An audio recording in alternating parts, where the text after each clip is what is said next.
চোখের পানি ছেড়ে দিয়া ডাক দিয়া বলে, ফাতেমা তোর চেহারাটা মলিন হয়ে গেছে কেন? চোখের গোড়া কালো হয়ে গেছে কেন? কয়দিন পর্যন্ত খাবার খাও না? কয়দিন পর্যন্ত তো চুলায় আগুন ধরে না? ফাতেমা ডেকে বলে, বাবা আজকে 3 দিন পর্যন্ত আমার চুলায় কোনো আগুন জ্বলে না। আমার কলিজার টুকরা হাসান হোসাইন 3 দিন পর্যন্ত না খাইয়া গুলায় গড়াগড়ি করে কান্দে, আর আমি মায়ের কাছে খাবার চাই। বলো তো বাবা, যেই সন্তান মায়ের কাছে খাবার চায়, মা যদি সন্তানকে খাবার দিতে না পারে তখন মায়ের কাছে কেমনটা লাগে? আল্লাহর নবী বললেন, ওরা এখন কোথায়? বলে, কান্না করতে করতে ঘুমিয়ে গেছে। এবার বিশ্ব নবীর কণ্ঠের আওয়াজ পাইয়া হোসাইনের ঘুম ভেঙে যায়। হোসাইন ডাক দিয়েছে, বলে, না না তুমি আইছো, ভালো হইছে, আজকে তোমার কাছে একটা বিচার দিতে চাই। নবী ডাক দিয়ে বলে, হোসাইন আবার কি বিচার করব? তোরা কি মারামারি করছো না কি করেছ? বলে, না না না না মারামারি করি না, আজকে তোমার দরবারে আমি তোমাকে বিচারক বানাইয়া তোমার সন্তান ফাতেমার বিরুদ্ধে বিচার দিতে চাই। এবার নবী বলেন, কি বিচার বলো? এবার হোসাইন তার পেট থেকে কাপড়টা সরাইয়া ডাক দিয়ে বলে, না না তাকাইয়া দেখো, তাকাইয়া দেখো, আজকে 3 দিন পর্যন্ত না খাইয়া 3টা পাথর পেটের মধ্যে বানছি। ও নানা বলো, তোমার মেয়ে আমাদের কেন খাবার দেয় না? বলো, এই বিচার করবানি? বিশ্বনবী চোখের পানি ছেড়ে দিয়া ডাক দিয়ে বলে, হোসাইন এই বিচার আমি করতে পারবো না। খেয়াল করেন কথা বান্দা। বিশ্বনবী বলেন, হোসাইন রে এই বিচার আমি করতে পারবো না।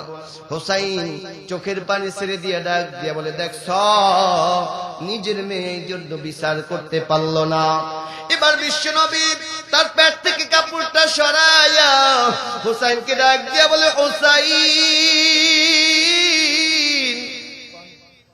3 দিন পর্যন্ত না খাইয়া নানার কাছে বিচার চাও, আর তাকাইয়া দেখ, তাকাইয়া দেখ তোর নানা 7 দিন পর্যন্ত না খাইয়া 7টা পাথর পেটের মধ্যে বানছি। বল হুসাইন বল, যেই বিচারক 7 দিন না খাওয়া, সে 3 দিন না খাওয়ার বিচার কেমনে করবে? ওরে মুমিন বান্দা শোনো, আমার আল্লাহ পাক রব্বুল আলামিন বিশ্ব নবী যদি হাত তুলে আল্লাহ পাক রব্বুল আলামিনের কাছে বলতেন, আল্লাহ আপনি উহুদ পাহাড়টাকে স্বর্ণতে পরিণত করে দেন, দিতেন কি দিতেন না? সবাই বলেন, দিতেন কি দিতেন না? তারপরও সরকার দু আলম নবী বিশ্ব নবী অল্পতে তুষ্ট থেকেছেন, অল্পতে তুষ্ট থেকেছেন। এই অল্পতে বান্দা তুষ্ট থাকার নাম হচ্ছে মুমিন তাকওয়া। এই তাকওয়াটা অন্তরের মধ্যে সৃষ্টি করার দরকার আছে না নাই? অন্তরের মধ্যে বান্দা এই তাকওয়া সৃষ্টি করতে হবে। 4র্থ নাম্বার তাকওয়া বলছি, আখিরাতের পুঁজি তৈরি করার নাম হচ্ছে তাকওয়া। কোরআন জানিয়েছেন, ইয়া আইয়ুহাল্লাযীনা আমানুত্তাকুল্লাহা ওয়াল তানজুর নাফসুম মা কদ্দামাত লিগাদ। প্রত্যেকটা বান্দার আগামী দিনের জন্য কি সঞ্চয় করেছে, কি প্রেরণ করেছে, এটা চিন্তা করা উচিত। এ যুবক শোনো, যুবক আজকে তুমি যৌবনের তাড়নায় তুমি গুনাহ করতেছ, আজকে যৌবনের তাড়নায় তুমি পাপ কাজ করতেছ, আজকে যৌবনের তাড়নায় তুমি গুনাহের কাজ করতেছ। যুবক রে, এই দুনিয়াটা কিন্তু বেশি দিনের নয়, অল্প কয়েকদিনের জীবন। আজ আছো, আগামীকাল দুনিয়া থেকে বিদায় নিলে তোমার আমার 24 ঘন্টা হয়ে যাবে। ওরে যুবক শোনো, আজকের এই মাহফিলটা যদি তোমার আমার জীবনের শেষ মাহফিল হয়, আজকের এই মোনাজাত, আজকের এই মোনাজাতটা যদি তোমার আমার জীবনের শেষ মোনাজাত হয়, একটা বারের জন্য তুমি হিসাবটা মিলাও, তুমি আমি কবরের মধ্যে কি জবাবটা দিব? এ যুবক আসার একটা সিরিয়াল আছে, যাবার কিন্তু কোনো সিরিয়াল নাই। আসার সময় আগে দাদা আসে, তারপরে বাবা আসে, তারপরে তুমি সন্তান। যাবার সময় দাদার সামনে নাতি দুনিয়া থেকে বিদায় হয়ে যায়, মায়ের সামনে সন্তান কবরস্থ হয়। আজকের এই মাহফিলটা যদি তোমার আমার জীবনের শেষ মাহফিল হয়, এর যুবক শোনো, এমন একটা মরণ, এমন একটা নতুন মরণের কথা আছে, যে মরণটা হচ্ছে স্টক করা মরণ। এই মরণের আগাম কোনো সংবাদ নাই, আগাম কোনো সংবাদের সুযোগ নাই। বলো, তুমি স্কুলে পড়ো ভালো কথা, তোমার স্কুলেও তো দিনদার ইমানদার মুত্তাকিন শিক্ষক আছেন, কথা বলেন ঠিক কিনা? জন্য আল্লাহ তাআলা মুমিনদেরকে ডাক দিয়ে বলেন, আমানুত্তাকুল্লাহ, বান্দা আল্লাহকে ভয় করো। আমরা ভয় করব কাকে? সবাই বলেন কাকে? মুসলমান তো কোন নেতা নেত্রী কামান বিমানকে ভয় করে না। মুসলমান ইমানদার শুধু একমাত্র ভয় করবে আল্লাহকে, কথা বলেন ঠিক কিনা?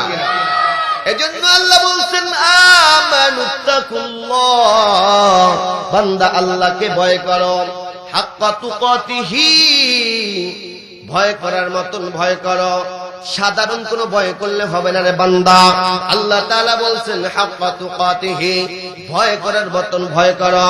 ওয়ালা তামুতুন্না ইল্লা ওয়া আনতুম মুসলিমুন।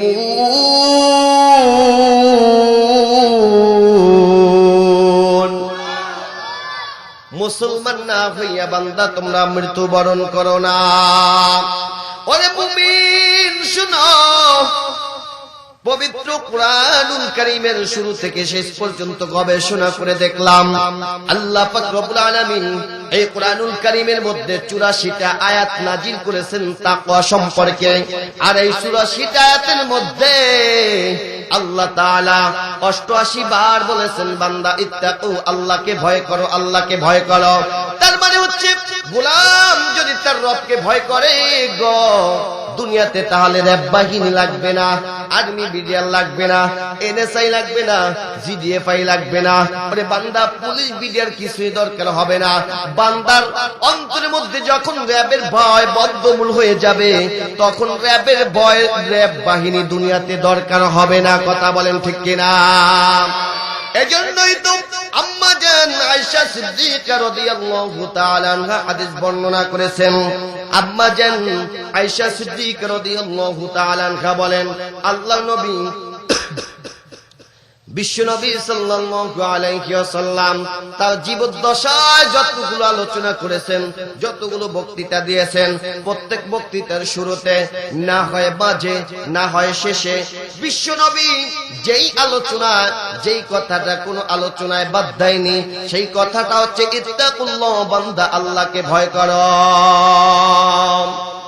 আরে মুমিন শোনো, অন্তরের মধ্যে আল্লাহর ভয় সেট করতে হবে রে বান্দা। আর এই অন্তরের মধ্যে তাকওয়া অর্জন করার জন্য, আল্লাহর ভয় সৃষ্টি করার জন্য প্রথম সিঁড়ি দিয়েছেন আল্লাহ তাআলা রমজান মাস। তাকওয়া অর্জন করার প্রথম সিঁড়ি হচ্ছে রমজান মাস। কুরআনুল কারীম জানিয়েছেন, ইয়া আইয়ুহাল্লাযীনা আমানু كتب عليكم الصيام كما كتب على الذين من قبلكم لعلكم تتقون। হে ঈমানদারগণ, আমি তোমাদের উপরে রমজান মাসটা দান করলাম কেন বান্দা জানো?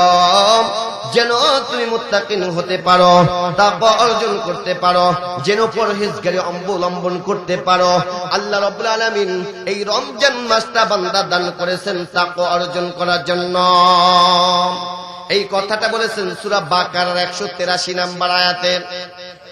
183 নম্বর আয়াতে আল্লাহ বলছেন, ইয়া আইয়ুহাল্লাযীনা আমানু কুতিবা আলাইকুমুস সিয়ামু কামা কুতিবা আলাল্লাযীনা মিন ক্বাবলিকুম লাআল্লাকুম তাত্তাকুন।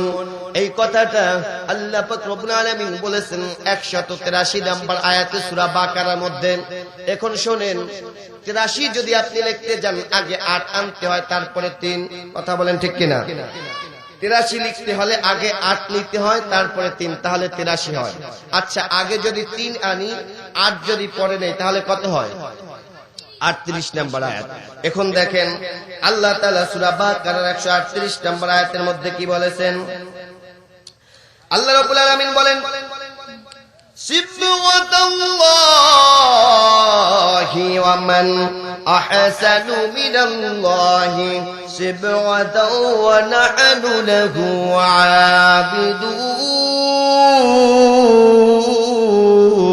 আবিদুন। বলেন, গোলাম তুমি আল্লাহর রঙে রঙিন হয়ে যাও। আল্লাহর রঙের চাইতে পৃথিবীতে আর বড় কোনো রং নাই। বলেন তো দেখি আমরা কার রঙে সাজব? আরো জোরে বলি, কোরআনের ভিতরে মজা আছে না নাই? সব আছে না নাই? শুধুমাত্র নাস্তিকরা বুঝে না। কারা বুঝে না? নাস্তিকরা। এই নাস্তিকের মধ্যে নাম্বার 1 হচ্ছে তাসলিমা নাসরিন।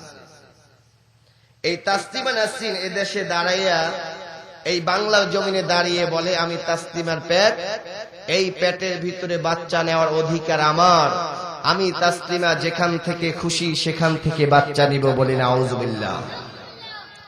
বাংলাদেশের আকবমার জনসাধারণ তখন হুঙ্কার দিয়ে বলেছিল, যেখান থেকে সেখান থেকে বাচ্চা নেওয়ার পেট, এটা মানুষের হয় না, এটা কুকুরনির হয়, কুকুরনির হয়, কুকুরনির হয়। কথা বলেন ঠিক কিনা? সুতরাং তোমার মতো অসভ্য এই বিশ্বাস তাসলিমার এই বাংলাদেশে থাকার জায়গা হবে না। কথা বলেন ঠিক কিনা? বাংলাদেশের আপমর জনসাধারণ যখন হুঙ্কার দিল, আন্দোলন করলো, এই জমিন থেকে তাসলিমা নাসরিন এই বোরকার বিরুদ্ধে কথা বলেছিল, বোরকা পরেই এই দেশ থেকে পালাতে বাধ্য হয়েছিল। কথা বলেন। সুতরাং হুঙ্কার দেওয়ার, আন্দোলন করার দরকার আছে না নাই?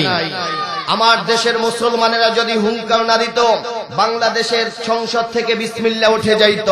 মুসলমানেরা যদি হুঙ্কার না দিত, আব্দুল লতিফ কাজ্জাবির বিচার হতো না। মুসলমান যদি আওয়াজ না দিত, নব্য নাস্তিক দাউদ হায়দার নামক নাস্তিক পালাতে বাধ্য হতো না।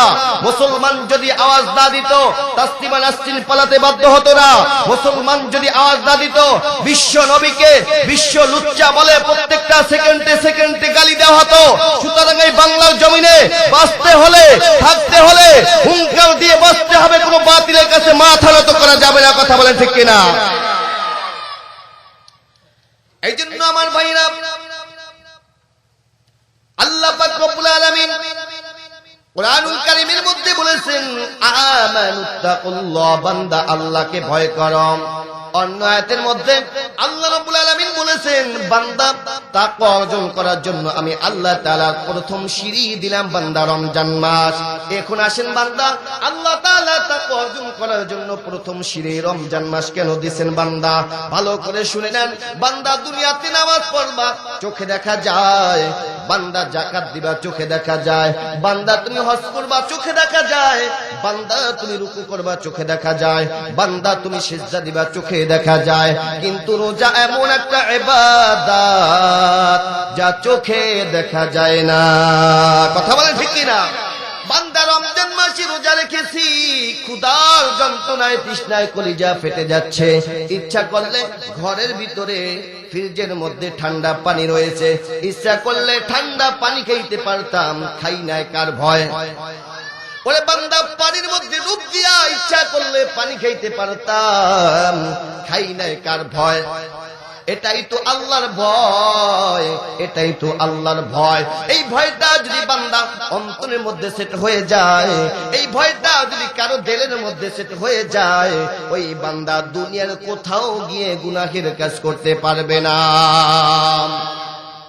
দেশেও না, বিদেশেও না, মা বাবার আড়ালেও না, পর্দার আড়ালেও না, পুরুষের আড়ালেও না, র্যাবের আড়ালেও না, পৃথিবীর কোথাও বান্দা গুনাহ করার কোনো সুযোগ পাবে না। এই জন্যই আল্লাহ বলছেন, ইয়া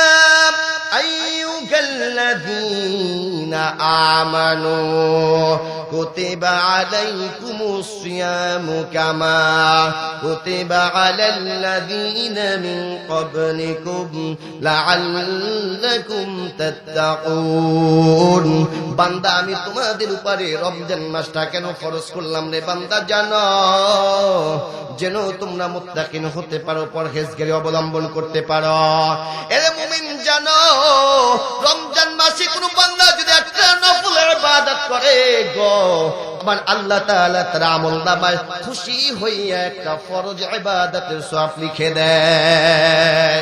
শুধু তাই নয়, কোন এক বান্দা যদি একটা ফরজ আমল করে, আল্লাহ তাআলা খুশি হইয়া ওই বান্দার আমলনামায় 70টা ফরজের সওয়াব লিখে দেয়। শুধু তাই নয় বান্দা শোনো, রমজান মাসে আমার আল্লাহ রাব্বুল আলামিন এমন একটা রাত্র রেখে দিয়েছেন, এই রাতটা কোন বান্দা যদি আল্লাহর ইবাদত, আল্লাহর গোলামি, আল্লাহর দাসত্বের মধ্যে যদি বান্দা কাটিয়ে দেয়, আমার আল্লাহ তাআলা খুশি হইয়া ওই বান্দার আমলনামায় 1000 মাসেরও বেশি সওয়াব দান করে দিবে।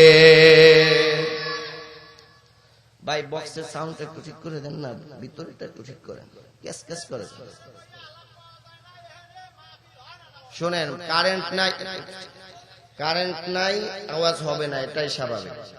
এটা জেনারেটরে চলতেছে, যে সাউন্ড দিতেছে, কিন্তু আমি বলছি সাউন্ডটা সুন্দর করার জন্য। কারেন্ট নাই, জেনারেটরে চলতেছে। তো জিকির করি লা ইলাহা লা ইলাহা, আওয়াজ দিয়া লা ইলাহা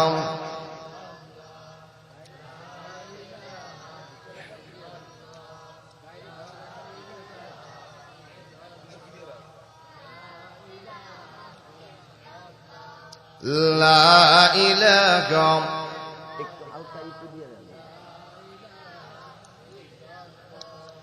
লা ইলাহা লা ইলাহা লা ইলাহা ইল্লাল্লাহু মুহাম্মাদুর রাসূলুল্লাহ। তা বলছিলাম, রমজান মাসে একটা নফল ইবাদত করলে তার আমলনামা একটা ফরজের সমতুল্য। সুবহানাল্লাহ। এখন আপনাদের কাছে আমার প্রশ্ন, কয়টা নফল দিয়ে একটা ফরজ হয় বলেন? 1 লক্ষ হইলে হইব না। আমার কাছে একজনে জিজ্ঞাসা করলো, হুজুর এই ওয়াজ করার পর, হুজুর বলেন তো কয়টা নফল দিয়ে একটা ফরজ হয়? আমি বললাম যে আমি অনেক অনেক নফল দিয়ে একটা ফরজ হয়। কয় না হুজুর, আগে কই এলেন কয়টা নফল দিয়ে ফরজ হয়? আমি বললাম অনেকগুলো দিয়া, তবে হাদিস দ্বারা উল্লেখ নাই যে কয়টা নফল দিয়ে একটা ফরজের সমতুল্য হয়। কোন মুহাদ্দিস মুফাসসিরিন কিরাম এটা বলতে পারবেন না।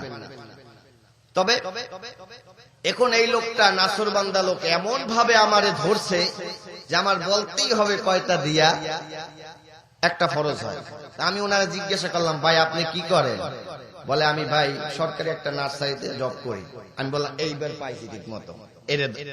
পরে জিজ্ঞাসা করলাম, আচ্ছা বলেন তো, আপনি যখন গাছ রোপণ করেন, গাছ লাগান, ঠিক আছে, আপনার কাছে আমার একটা প্রশ্ন, এইটার আগে জবাব দেন, এরপরে আমি আপনার প্রশ্নের জবাব দিই। বলেন হুজুর। আমি বললাম, আচ্ছা কয়টা সুপারি গাছ দিয়ে একটা তাল গাছ হয়? কয়টা সুপারি গাছ দিয়া একটা তাল গাছ হয়? হুজুর এটা কোনো কথা কইলেন? সুপারি গাছ তো সুপারি গাছ, তাল গাছ তো তাল গাছ, কয়টা সুপারি গাছ দিয়ে একটা তাল গাছ হইল? আমি বললাম, না আপনি বলেন আগে কয়টা সুপারি গাছ দিয়ে তাল গাছ। হুজুর সুপারি গাছ দিয়া 1 লক্ষ সুপারি গাছ দিয়াও একটা তাল গাছ হবে না। আমি কই লক্ষ লক্ষ নফল দিয়েও একটা ফরজের সমতুল্য হবে না। সুবহানাল্লাহ। এইজন্য মুমিন শোনো, সামনে আসতেছে রমজানুল মুবারক। এটা হচ্ছে বান্দা অফার। যুবক ভালো করে শুনে নাও, বাংলা লিংকের অফার চিনছো, গ্রামীণের অফার চিনছো, এয়ারটেল রবির অফার চিনছো, কিন্তু আমার আল্লাহ তাআলা ইবাদত করার একটা মৌসুম অফার দিয়েছেন বান্দা, সেটা হচ্ছে রমজান মাস। ওরে বান্দা শোনো, সামনে আসতেছে জ্যৈষ্ঠ মাস, খালি আম খাইবেন, তাল খাইবেন, কত ফলমূলের কথা বলেন। আরে বান্দা, আমাদেরও মুমিন যারা মুমিনের জন্য সামনে আসতেছে ইবাদতের মাস। যত ইবাদত করব এই রমজান মাসে আল্লাহ রাব্বুল আলামিন গুনাহ খাতা মাফ করিয়া ওই বান্দার নামটা জান্নাতের খাতায় লিখে দেয়। এরে আল্লাহ তাআলা এজন্য বান্দাকে বলেছেন আমানুত্তাকুল্লাহ, বান্দা আল্লাহকে ভয় করো, দিলের মধ্যে অন্তরের ভিতরে তাকওয়া অর্জন করো রে মুমিন। ওরে বান্দা শোনো, আমার আল্লাহ পাক রব্বুল আলামিন এই তাকওয়াটা হচ্ছে বান্দা অ্যান্টিভাইরাস। এ যুবক কানটা লাগাও, ভালো করে শুনে নাও, এই তাকওয়া হচ্ছে অ্যান্টিভাইরাস। মোবাইলের মধ্যে যদি বান্দা অ্যান্টিভাইরাস থাকে, এই মোবাইলের মধ্যে যদি অ্যান্টিভাইরাস থাকে, অথবা কম্পিউটারের মধ্যে যদি বান্দা অ্যান্টিভাইরাস থাকে, তাহলে এই ভাইরাস এই মোবাইলকে ভাইরাস আক্রমণ করতে পারে না, কম্পিউটারকে ভাইরাস আক্রমণ করতে পারে না। তাকওয়া হচ্ছে দিলের মধ্যে, এটা হচ্ছে অ্যান্টিভাইরাস। এই অ্যান্টিভাইরাস যদি কারো অন্তরের মধ্যে সেট হয়ে যায়, ওই বান্দা দুনিয়ার কোথাও গিয়ে গুনাহের কাজ করতে পারবে না। কেননা ওই বান্দার অন্তরের মধ্যে এটাই থাকবে, আমি যেখানেই থাকি, যে অবস্থায় থাকি, যেখানেই থাকি না কেন, আমার সব কিছু আমার আল্লাহ রাব্বুল আলামিন দেখতেছেন। কুরআনুল কারীম জানিয়েছেন ইয়ালামু খাইনাতাল আ'য়ুনি ওয়া মা তুখফিস সুদুর ওয়া মা তাসকুতু মিন ওয়ারাকাতিন ইল্লা ইয়ালামুহা ওয়া ইয়ালামু মা ফিল বাররি ওয়াল বাহর।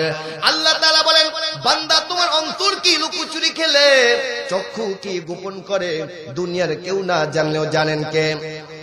আরো জোরে বলে কে জানেন? এজন্য কার বিরুদ্ধে মামলা দেই, কার বিরুদ্ধে রাতের অন্ধকারে ষড়যন্ত্র করি, দুনিয়ার কেউ না জানলেও আল্লাহ ভালো করে জানেন কিনা। এরে মুমিন শোনো, এখন তাকওয়া কি জিনিস এটা বুঝানোর পূর্বে আমি সারা রাত্র যদি তাকওয়া সম্পর্কে চিল্লাই, আর যদি আপনারা সকালবেলা বলেন হুজুরে যে তাকওয়া বললো, কি বললো বুঝলামই না, বলেন এই চিল্লানি দ্বারা কোনো ফায়দা আছে? এখন বললেন, এটা বুঝানোর জন্য একটা উদাহরণ দিচ্ছি। এক এলাকায় অনেক বড় একটা ঘূর্ণিঝড় আইসা সব এলাকা ভাইসে গেছে। ভাসতে ভাসতে ওই ঘূর্ণিঝড়ে পানির সাথে একটা ঢেকি ভেসে আসছে। ঢেকি চিনেন না? তো ওই ঢেকিটা এলাকার কেউ চিনে না। মানুষজন ভিড় করছে, এটা কি জিনিস আসলো, কি বালা মুসিবত আসলো, করোনা ভাইরাস আসছে না কি আসলো, এটা জিনিসটা কি? তো কিছু লোকে বললো আসলে অমুক জায়গায় একটা মুরব্বী শ্রেণীর লোক আছে, ওনার কাছে গেলে আসলে উনি বলতে পারবে বিষয়টা কি। তো সবাই ওনার কাছে গিয়ে বলল, হযরত আপনি একটু আসেন, দেখেন বিষয়টা কি। তো মুরব্বী স্বস্থানে এসেছে, এসে ওই ঢেকিটার দিকে সুদৃষ্টি দিয়ে অনেকক্ষণ পর্যন্ত তাকিয়েছে, পর্যবেক্ষণ করলো। দেখার পরে একটু হাসলো, আবার একটু কাঁদলো। তো লোকেরা জিজ্ঞাসা করেছে, হযরত আপনি কাঁদলেন কেন, মানে হাসলেন কেন? প্রথমে হাসছে, বললে হাসলেন কেন? বলে হাসলাম এই জন্য, সামান্য একটা জিনিস এইটাই চিনলি না। আচ্ছা বুঝলাম, তাহলে কাঁদলেন কেন? কাঁদলাম এই জন্য আমি নিজেও বুঝি না এটা কি জিনিস। সারা রাত্র যদি আমি তাকওয়া চিল্লাই, আর আপনারা যদি বলেন যে তাকওয়া কি জিনিস, এই চিল্লানি দ্বারা কোনো ফায়দা আছে বলেন? এখন আসেন বান্দা, তাকওয়া কাকে বলা হয়? চার জিনিসের নাম হচ্ছে তাকওয়া। কয় জিনিসের নাম তাকওয়া? সবাই বলেন কয় জিনিসের নাম তাকওয়া? এক নম্বরে হচ্ছে বান্দা অন্তঃকরণে আল্লাহর ভয় সৃষ্টি করার নাম হচ্ছে তাকওয়া। কুরআনুল কারীম জানিয়েছেন ওয়া আম্মা মান খাফা মাকামা রাব্বিহি ওয়া নাহান নাফস আনিল হাওয়া ফাইন্নাল জান্নাতা হিয়াল মাওয়া।